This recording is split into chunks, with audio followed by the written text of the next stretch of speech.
Hi, this is Dr. Gregory Sadler. I'm a professor of philosophy and the president and founder of an educational consulting company called Reason.io, where we put philosophy into practice. I've studied and taught philosophy for over 20 years, and I find that many people run into difficulties reading classic philosophical texts. Sometimes it's the way things are said or how the text is structured. But the concepts themselves are not always that complicated, and that's where I come in. To help students and lifelong learners, I've been producing longer lecture videos and posting them to YouTube. Many viewers say they find them useful. What you're currently watching is part of a new series of shorter videos, each of them focused on one core concept from an important philosophical text. I hope you find it useful as well. The third and final part of William Clifford's essay, The Ethics of Belief, is titled The Limits of Inference. And here he's concerned with, setting out for us some general considerations about, how far can we go in inferring things beyond experience? What allows us to do that and therefore to have beliefs that are well-founded? Some people might say, really, unless you can verify it with direct experience, you're not entitled to believe it. And he doesn't think that sort of skepticism works or even could be justified. But people often do go wrong with this. So he says, this question is a large and delicate one.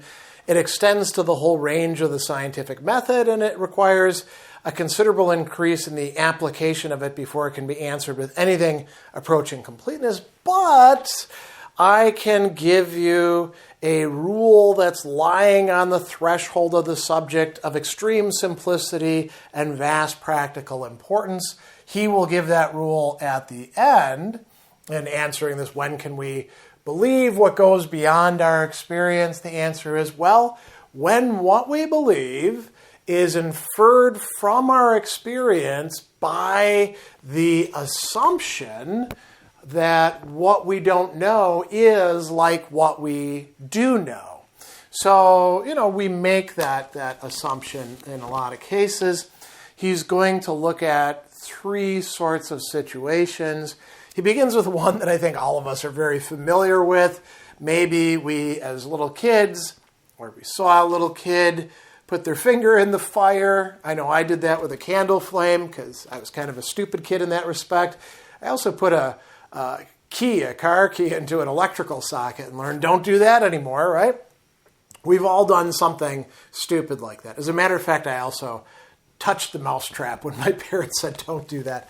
So the burnt child who dreads the fire, fears that if they put their hand in the fire, they're going to get burnt, which, we think is true. They experienced the fire yesterday, and they believe that the fire is going to burn them today just like it did yesterday. And, technically speaking, this is an example of a belief that goes beyond experience, right? You don't know what's going to happen. Maybe you put your hand in the fire, and even though it burned you yesterday, maybe it's a different kind of fire. Maybe your hand has changed. There's all sorts of possibilities. And so you're going beyond experience in thinking that anything that you're going to do in the future, and the future is approaching the present, is going to be like what you've already experienced. You are going beyond the boundaries of it, technically speaking. Even our memories, right? So our past memories, we think that they're accurate, but, maybe somebody put them in our head or they just randomly popped up. We believe our memory is trustworthy, but we know a memory can be mistaken. We still use it as a guide to action about what we're going to do or not going to do. And so he says, even the fundamental I am, which cannot be doubted, is no guide unless it takes to itself I shall be, which goes beyond experience, right? So we're constantly going beyond our experience. And what lets us do that? Well, we're not just assuming a future similarity and going beyond the present. We're assuming a uniformity in the world, in what he calls nature. A burnt child dreads the fire. Why? Because they think that the world is going to remain more or less the same. And he says, well, what this uniformity precisely is, how we grow in it, the knowledge from generation to generation, we're not going to worry about those sort of questions right now. We're just going to look at two cases that'll help us out with this.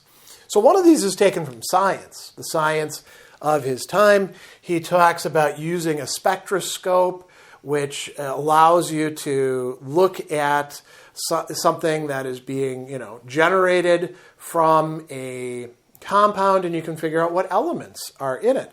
So he says, looking into the spectroscope, when the sun is shining, we see certain definite bright lines. Experiments made upon bodies on the Earth have taught us that when these bright lines are seen, hydrogen is the source of them. So we can't actually get up there to the sun. I mean, we can't even do that right now, right? In our space age, they certainly couldn't do it then. But we assume that the bright lines in the sun are like the known bright lines of the laboratory, and that hydrogen in the sun behaves as hydrogen under similar circumstances would behave on Earth. And he says, somebody could object. Aren't we trusting our spectroscope too much? We found it to be trustworthy for terrestrial, that is earthly substances, where we can verify things like that. And we're justified in accepting its testimony in other similar cases. But we're looking at the sun. Maybe the sun is entirely different. And he says, we do want to know a little bit more before we justify our inference. But fortunately, we do know this. The spectroscope testifies to exactly the same thing in the two cases. Light vibrations of a certain rate are being sent through it. And we are making an assumption that the hydrogen in the sun works the same way as the hydrogen down here, right? And he says, if there isn't any hydrogen in the sun, then the spectroscope must be an uncertain guide. But we don't actually believe that to be the case. And we accept it as trustworthy, and it's actually paid off. It's given us new metals, which is a great thing, but new processes of investigation, which is even greater.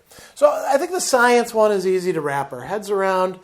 Then he says, can we do this with human affairs? In particular, what we might call the historical record.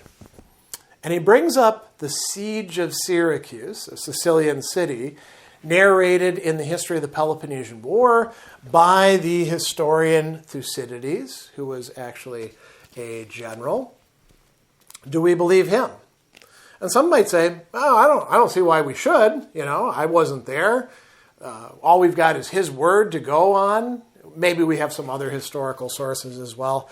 And Clifford is going to say, we don't really have good reason for doubt. And why? Well, there's two things going on. One of these is an assumption of uniformity, no longer of nature, but of human nature, of human characters. And he's not the only person to say this. David Hume makes an appeal to this in his inquiry concerning human understanding, in telling us why we can know anything about ancient Greece and Rome. We can look at how British people and French people behave in the present, and we can say that people are more or less the same throughout all history. But, he says, our knowledge of this uniformity is far less complete and exact than our knowledge of that which obtains in physics, so inferences of the historical kind are more precarious and less exact than inferences in many other sciences. So that's assuming that people are more or less, reliably the same. There's another thing we have to be assuming.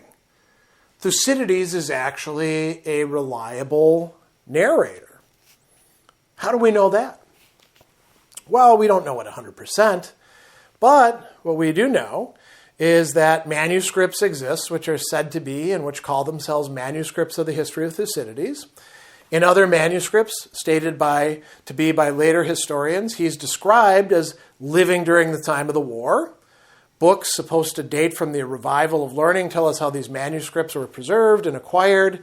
And we also, here's where we go to the uniformity of human nature, we find that men do not, as a rule, forge books and histories without some sort of special motive. What would Thucydides motive have been for making up a story about the Peloponnesian War. We can't find any for that. He was actually one of the people who was involved in it as a general, but he's pretty, standoff objective, right? So we're assuming, to use some of the terms and ideas that Clifford was bringing up in part 2, his veracity, truthfulness, right? His knowledge, and his judgment. And we don't have any good reason to call those into question. What if we did have good reason to call them into question? And here we could think about somebody else who's often contrasted with Thucydides, an earlier historian, Herodotus, sometimes called the father of history, sometimes called the father of lies, right? Because he perhaps was a little too credulous, not wanting to forge things himself, but maybe trusting witnesses a little bit too much in ways that Thucydides might not have done. So what Clifford is going to say is, if there's any special reason to suspect the characters of the persons who wrote or transmitted certain books, the case is different.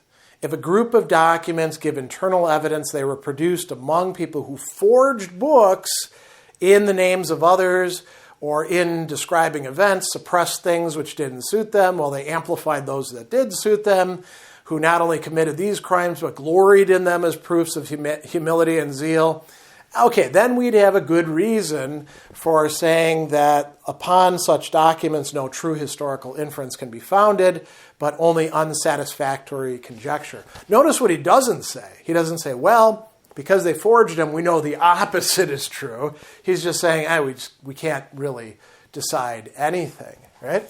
So that's an important case to bring up.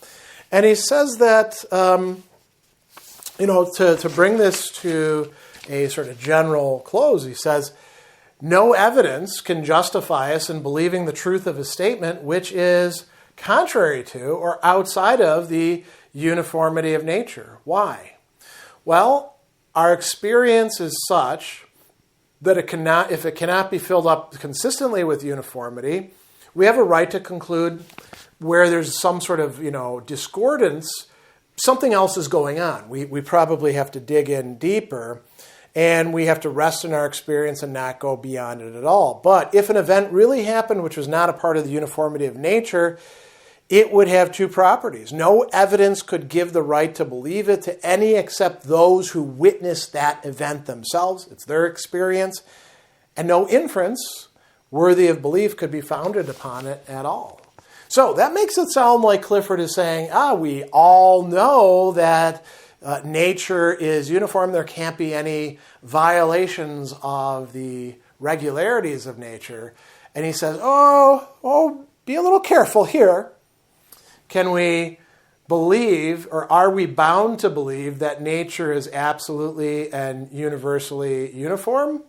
He says, certainly not. We have no right to believe anything of this kind. All we can say is that in forming beliefs that go beyond our experience, which we do all the time, right? Whether it's common sense cases, science, history, those sorts of things, we may make the assumption nature is practically uniform so far as we are concerned.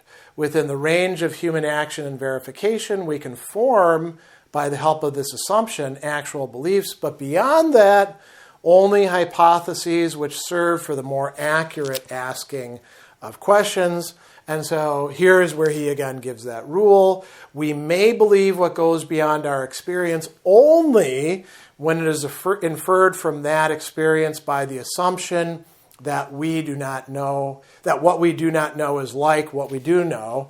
Adding to that, we may believe the statement of another person, like Thucydides, when there is reasonable ground for supposing he knows the matter of which he speaks and he's speaking the truth so far as he knows it, which does go beyond our experience as well, but we're, again, relying on that uniformity of human nature.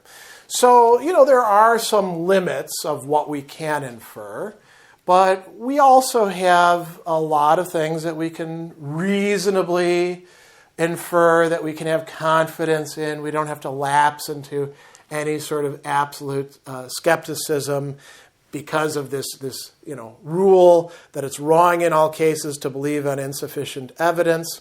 Well, in some cases we can find the evidence that we need, or the evidence can be sufficient for the level of credibility that we give to those beliefs.